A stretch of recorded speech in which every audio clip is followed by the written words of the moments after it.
আমরা একটা যে ধর্ম পেয়েছি ইসলাম, অনেক উঁচু স্থানে আছে। সত্য ধর্ম হচ্ছে এটাই। গায়ের মুসলিম যারা, তারা মনে করছে তাদেরটা সত্য, আমরা মনে করছি আমাদেরটা সত্য। আসলে আমাদেরটাই সত্য, এটা আমাদের বিশ্বাস। শুরুতে একটা কথা বলি, আমরা যারা কথা বলি, আমাকে সময় দেওয়া হয়েছে 25 মিনিট 30 মিনিট, যতগুলো কথা বলবো অনেক কথা আসবে এখানে। তো বেশিরভাগই আমলের কথা আসবে। আমরা নিজেরাই সম্পূর্ণরূপে সব কিছুই আমল করতে আমরা নিজেরাই পাচ্ছি না। এটা আমি অনেক দুঃখ প্রকাশ করলাম। অনেক আমলে আছে, আমরা নিজেরাই এতগুলো করতে পারি না। ওই জন্য নিজেকে অনেক লজ্জাবোধ মনে করছি। সূরা সাফে একটা আয়াত আছে না, 2 নম্বর আয়াত সূরা সাফের মধ্যে আছে যে লিমা তাকুলুনা মা লা তাফআলুন।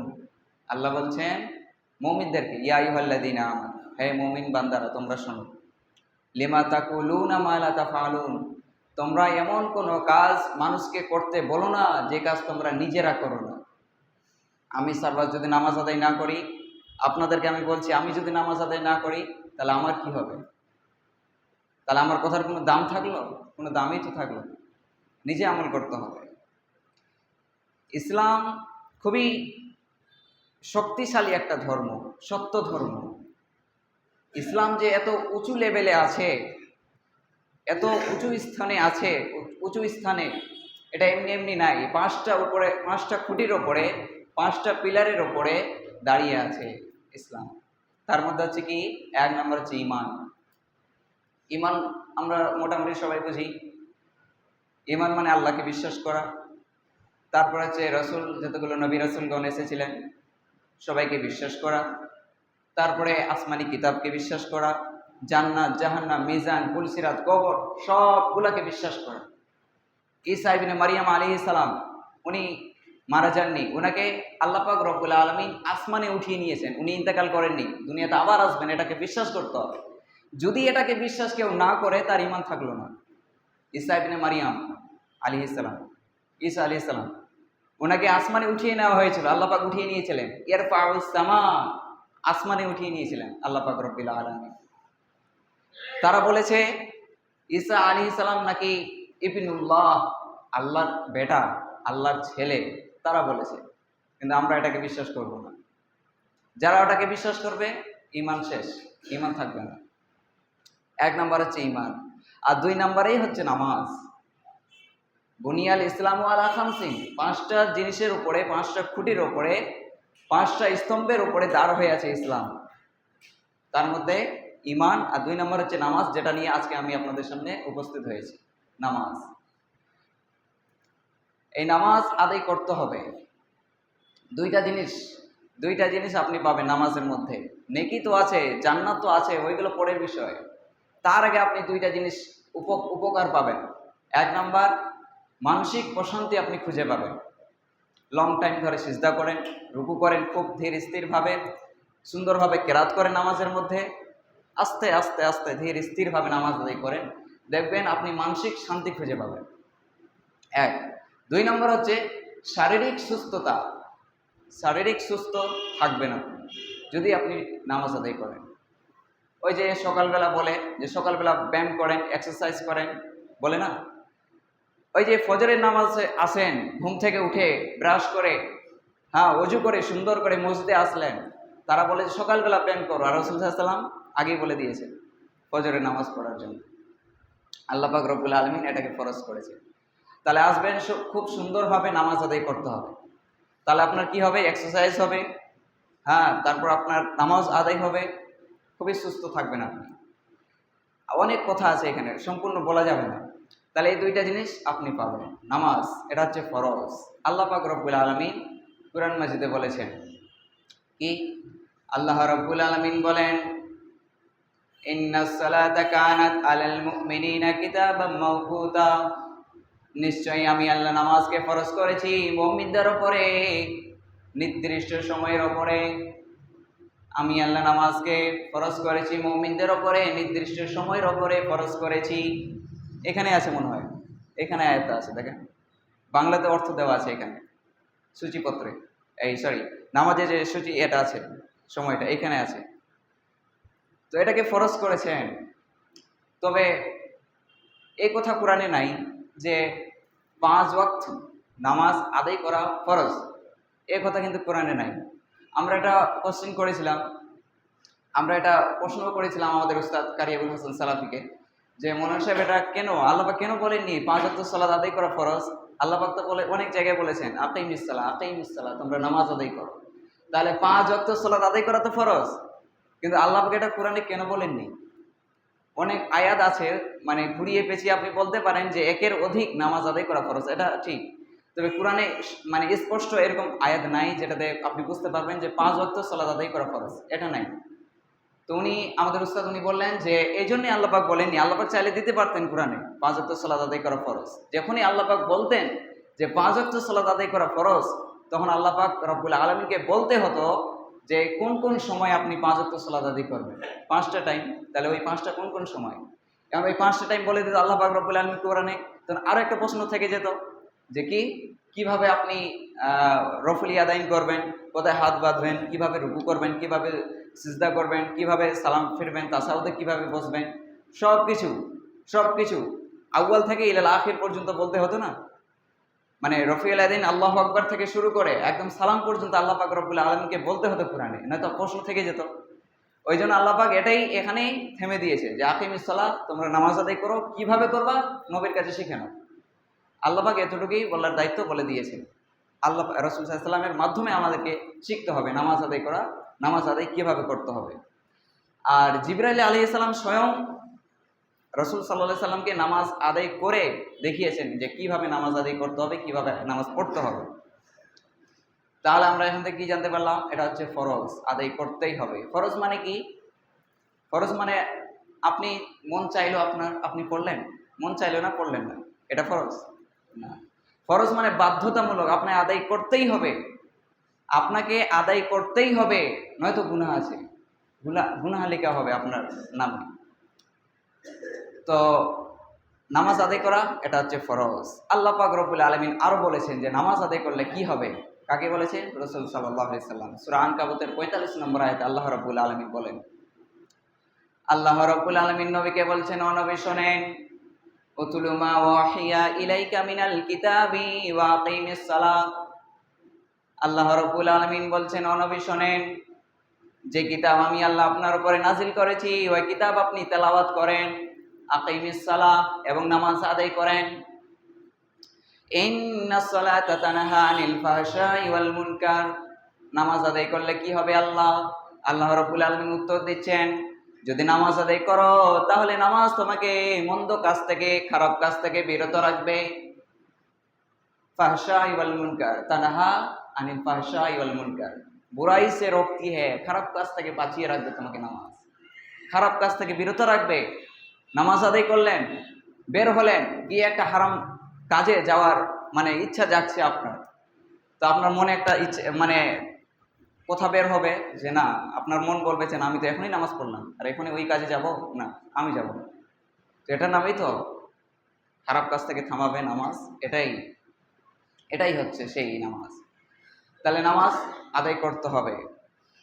এখন আসেন আমরা আরো শুনি, আল্লাহ রাব্বুল আলামিন আরো বলেছেন, ওয়াস্তাঈনু বিস-সাবরি ওয়াস-সালাহ, তোমরা কি করো?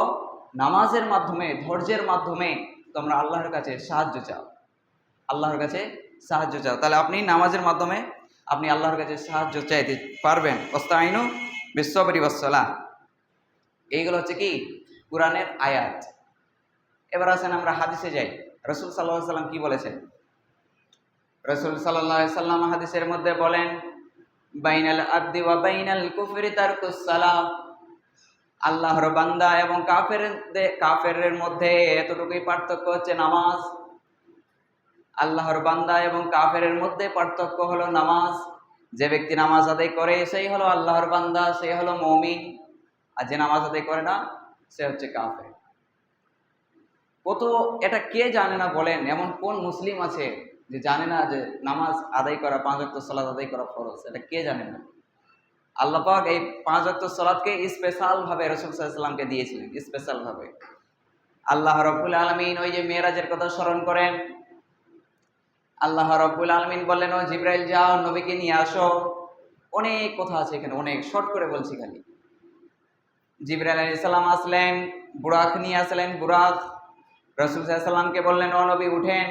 বুরাকের মধ্যে উঠলেন, আল্লাহ রাব্বুল আলামিনের কাছে নিয়ে গেলেন। 7টা আসমান এটা অতিক্রম করলেন, বাইতুল মামুল, সিদরাতুল মুনতাহা, বাল হুয়া কুরআনুম মাজিদ ফি লাওহে মাহফুজ, যেখানে লাওহে মাহফুজে কুরআন রাখা আছে, এই লাওহে মাহফুজ সব অতিক্রম করে চলে গেলেন। তারপরে কুরসি, তারপরে হচ্ছে আরশে আজিম, ওইখানে গেলেন। আল্লাহর সাথে কথোপকথন করছেন রাসূল সাল্লাল্লাহু আলাইহি সাল্লাম। যখনই গেলেন আল্লাহ রাব্বুল আলামিনের কাছে, আল্লাহ রাব্বুল আলামিন নবীকে সালাম দিলেন, আসসালামু আলাইকা আইয়ুহান নবী ওয়া রাহমাতুল্লাহি ওয়া বারাকাতুহু। তারপরে আমরা পড়ি না আত-তাহিয়াতু লিল্লাহি ওয়াস সালাওয়াতু, ওইখানে আছে এই কথাটা যে আল্লাহ পাক রব্বুল আলামিন স্বয়ং নবীকে সালাম দিচ্ছেন, আসসালামু আলাইকা আইয়ুহান নবী ওয়া রাহমাতুল্লাহি ওয়া বারাকাতুহু। নবীকে সালাম দিলেন। তো নবী খুশি হলেন না, কি যেন একটা মনের মধ্যে থেকে গেল। খুশি মানে একটু উৎসাহিত হয় মানুষ, আল্লাহ পাক স্বয়ং সালাম দিচ্ছেন, নবী খুশি হলেন না। তাও একটু খুশি হয়েছেন, তবে একটু কি যেন একটা মনের মধ্যে থেকে গেল। তখন আল্লাহ রাব্বুল আলামিন বুঝতে পারলেন যে আমার নবী খুশি হয়নি, কি যেন একটা মনের মধ্যে আছে।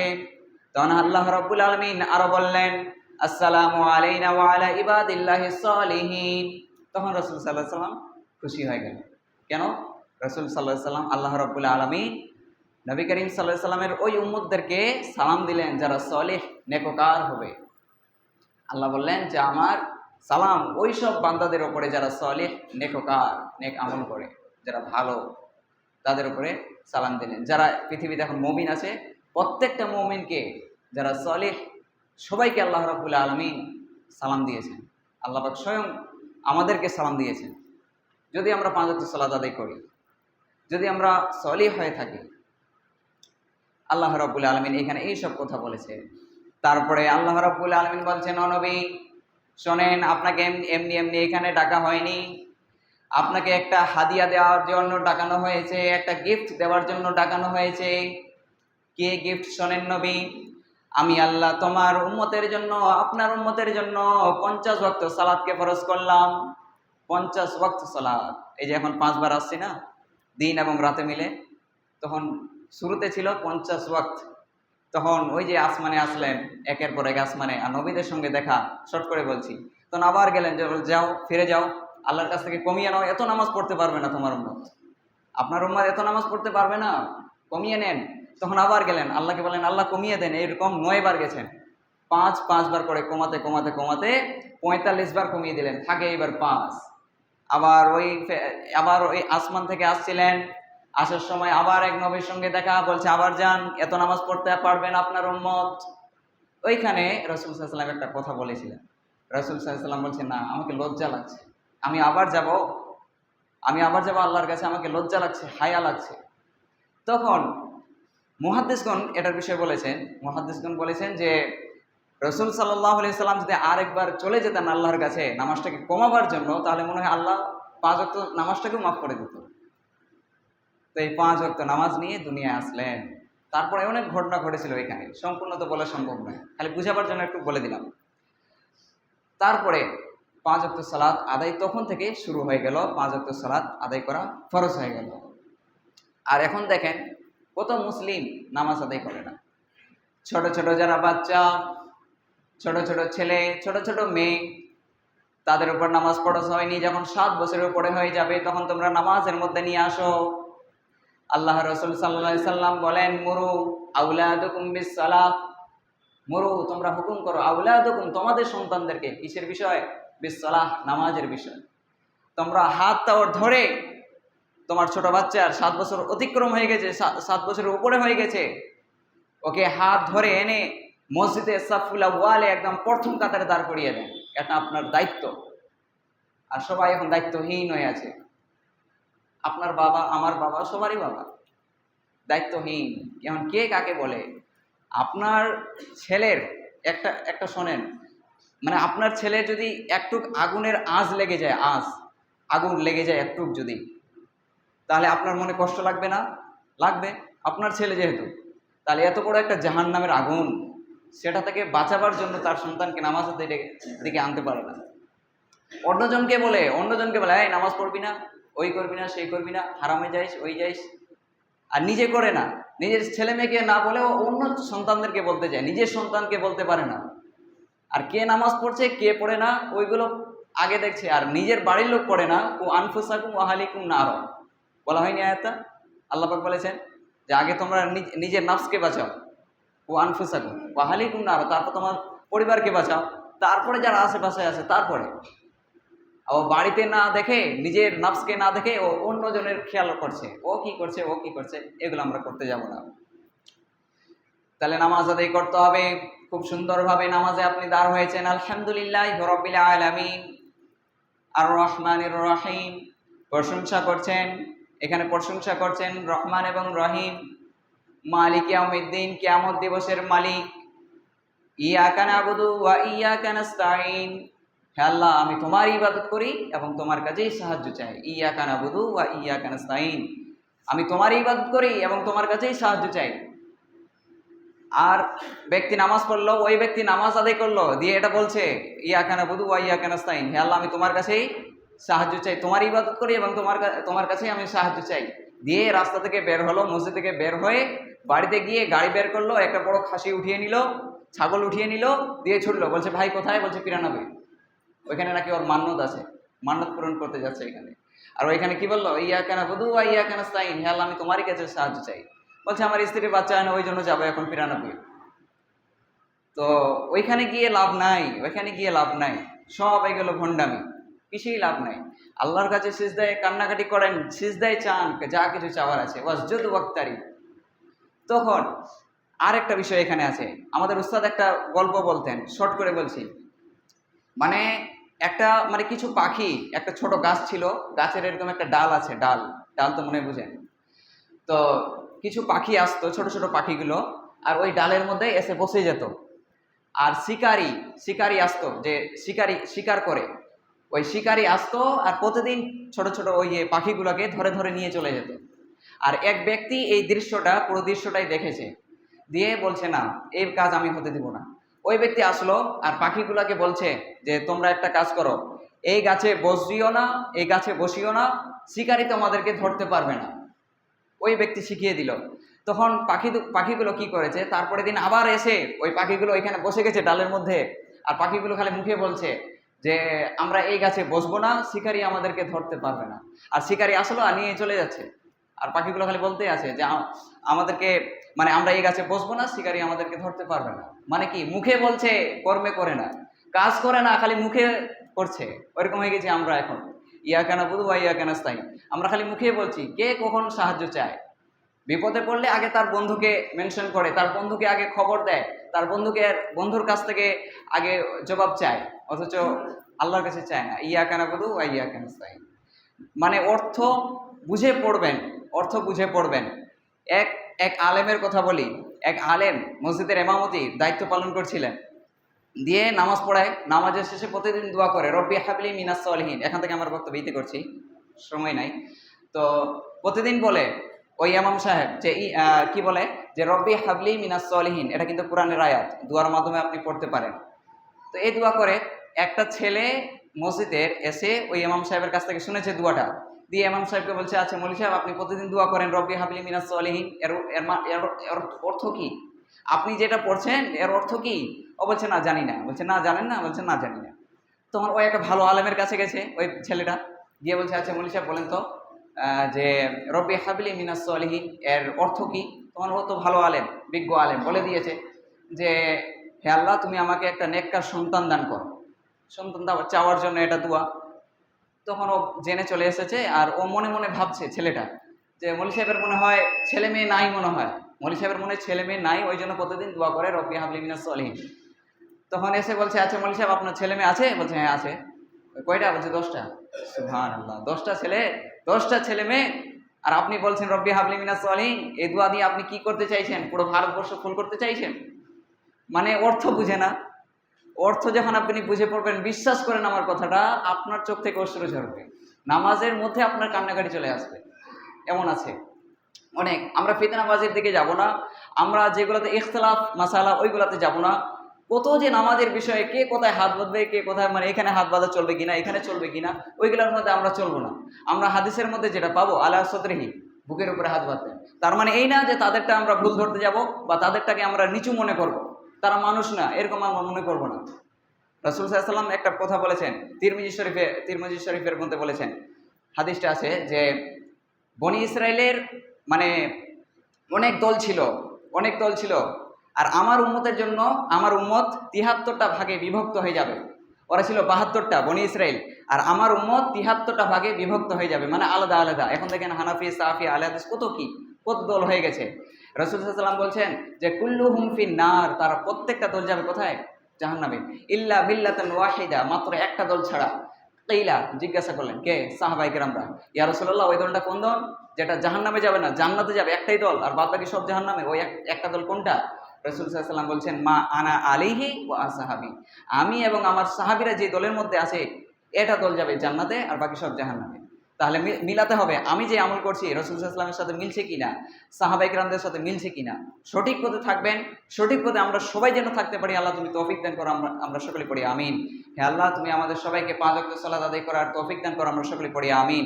হে আল্লাহ তুমি আমাদেরকে হালাল পথে রাখো, আমরা সকলে পড়ি আল্লাহুম্মা আমিন। এখান থেকে আমার বক্তব্য ইতি করছি। বলার মাধ্যমে কোনো যদি ভুল ত্রুটি হয়ে থাকে, নিজের ছেলে মনে করে বা ভাই মনে করে আমাকে মাফ করবেন, আমাকে ধরিয়ে দিবেন যে এই জায়গায় ভুল হয়েছে। আমি ইনশাআল্লাহ শুধরে নেওয়ার চেষ্টা করবো। আমার বাপের কথা না, আমার নবীর কথা।